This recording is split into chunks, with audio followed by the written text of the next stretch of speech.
আজ মহাষ্টমীর সকাল থেকে শিউলি আর ধুনোর গন্ধে মমা করছে পুজো মণ্ডপ। প্রাণের উৎসবে মধ্য গগনে নাচ আর 5টা দিনের মতো নয়, বাঙালির আজকে সকাল হয়েছে বেশ কিছুটা আগেই, কারণ পুষ্পাঞ্জলি দিতে হয়েছে। আমরা সরাসরি এই মুহূর্তে চলে যাব মল্লিক বাড়িতে এবং সেখান থেকে রয়েছেন আমাদের প্রতিনিধি রাজনীতা মুখার্জি সরাসরি। রাজনীতা, মল্লিক বাড়ির পুজো, বনিদি বাড়ির পুজো একেবারে সাবেকি পুজো বলা যেতে পারে, বহু পুরনো পুজো। এই মুহূর্তে সেখানে ঠিক কি ছবি ধরা পড়ছে? পুষ্পাঞ্জলি তো নিশ্চয়ই শুরু হয়ে গেছে, অন্যান্য মণ্ডপগুলোতে যেটা আমরা দেখলাম।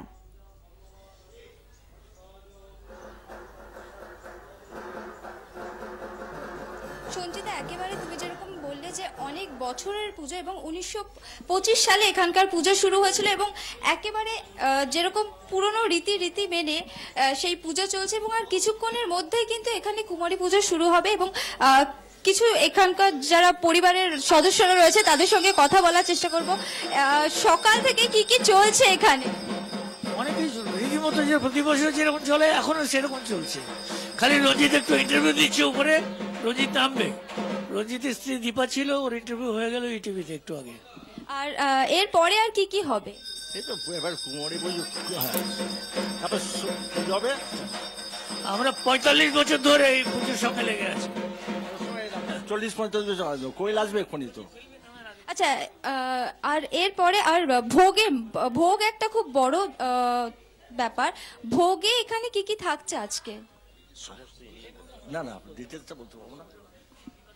যেরকমটা দেখতে পাচ্ছ, পরিবারের প্রত্যেকে কিন্তু এখন কিছুক্ষণ পরে যেহেতু পুজো শুরু হবে তার জন্য সবাই কিন্তু তোড়জোড়ে ব্যস্ত এবং আর কিছুক্ষণের মধ্যেই কোয়েল মল্লিকও এখানে এসে পুজোতে একেবারেই জয়েন করবে। সঞ্চিতা।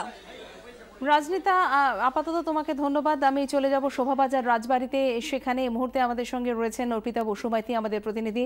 অর্পিতা, যেমনটা আগে কথা হচ্ছিল যে একেবারে পুষ্পাঞ্জলি ইতিমধ্যেই শুরু হয়ে গেছে, পুষ্পাঞ্জলি চলছে এবং পাশাপাশি সকলে ভীষণ সেজেগুজে এসেছেন। এই মুহূর্তে ঠিক কী উপাচার চলছে, ঠিক কী ছবি ধরা পড়ছে শোভাবাজার রাজবাড়িতে, আমাদের সামনে তুলে ধরো। সঞ্চিতা, প্রথম পর্বের পুষ্পাঞ্জলি শেষ এবং নিশ্চয়ই শুনতে পারছো এই মুহূর্তে দ্বিতীয় পর্বে আবারও পুষ্পাঞ্জলি শুরু হয়েছে এবং শোভাবাজার রাজবাড়ির ঠাকুর দালান বলো বা বাইরের ছবিটা এই মুহূর্তে একেবারে একরকম। পরিবারের সদস্য থেকে শুরু করে দূর দূরান্ত থেকে অনেক মানুষজন এসছেন যারা আজকে এই দিনটা এই শোভাবাজার রাজবাড়িতে যে ঐতিহ্যের সাথে পুজো হয় সেই পুজোর সাক্ষী থাকার জন্য। তোমাকে এই মুহূর্তে আমি দেখাবো, দেখো পুষ্পাঞ্জলি চলছে, প্রত্যেকেই এখানে পুষ্পাঞ্জলি দিচ্ছেন এবং এর আগে যেরকম তোমাকে বলেছি যে বলি সেটা দেওয়া হয়ে গেছে, চাল কুমড়ো বলি দেওয়া হয় এবং আগামীকাল অর্থাৎ মহানবমীর দিন এখানে 9টি বলি দেওয়া হবে। সবই কিন্তু এখানে যেটা দেওয়া হয় চাল কুমড়ো, মাগুর মাছ এবং আগ বলি।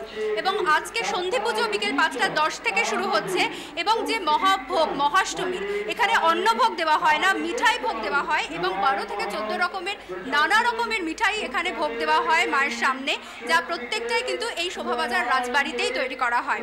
এই মুহূর্তে তুমি দেখছো সঞ্চিতা, প্রত্যেকে এখানে ব্যস্ত রয়েছে। এমনও আছেন যে অনেক দিন পর, 1 বছর পর হয়তো পরিবারের সদস্যরা একজনের সাথে আরেকজনের দেখা হয়েছে। সব মিলিয়ে একটা বলা যায় যে ফ্যামিলি রিউনিয়ন। আমরা জানি বাঙালির এই মহোৎসব দুর্গোৎসব তো সেটা হয়ে থাকে, সেই দিয়ে বলা যায় যে একেবারে জমজমাট শোভাবাজার রাজবাড়ির ঠাকুর দালান। সঞ্চিতা। অর্পিতা, অনেক ধন্যবাদ। অর্পিতা বসুমাইতি আমাদের প্রতিনিধি সরাসরি তুলে ধরলেন এই মুহূর্তে শোভাবাজার রাজবাড়ির ছবিটা। সেখানে এই মুহূর্তে পুষ্পাঞ্জলি চলছে, আপনারা সেই ছবি দেখতে পাচ্ছেন। দূর দূরান্ত থেকে মানুষজন এসছেন, আত্মীয় স্বজন এসেছেন এবং তারা পুষ্পাঞ্জলি দিচ্ছেন এবং যারা বিদেশে থাকেন তারাও কিন্তু এই বছরের এই একটা সময়, যে সময়টা একে অপরের সঙ্গে তারা মিলিত হন। এবং পাশাপাশি একডালিয়ার ছবি দেখছেন, একডালিয়া এভারগ্রিন, সেখানেও পুষ্পাঞ্জলি চলছে। আমাদের প্রতিনিধির সঙ্গে আমরা কথা বলেছি। পাশাপাশি বেলুড় মঠে ভীষণই ঐতিহ্য মেনে কুমারী পুজো হয়, সেই কুমারী পুজোর ছবি আপনারা দেখছেন এবং এরপর অন্যান্য পুজোর যে রীতি রয়েছে, অষ্টমীর যে সমস্ত পুজোগুলোর রীতি রয়েছে সেইগুলো মেনে পুজো হবে। এই মুহূর্তে আপনারা বেলুড় মঠের ছবি দেখছেন।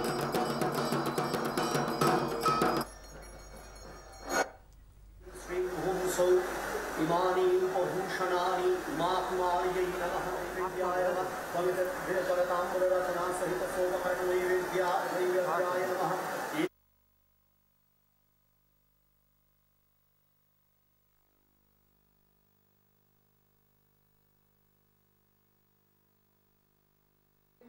माता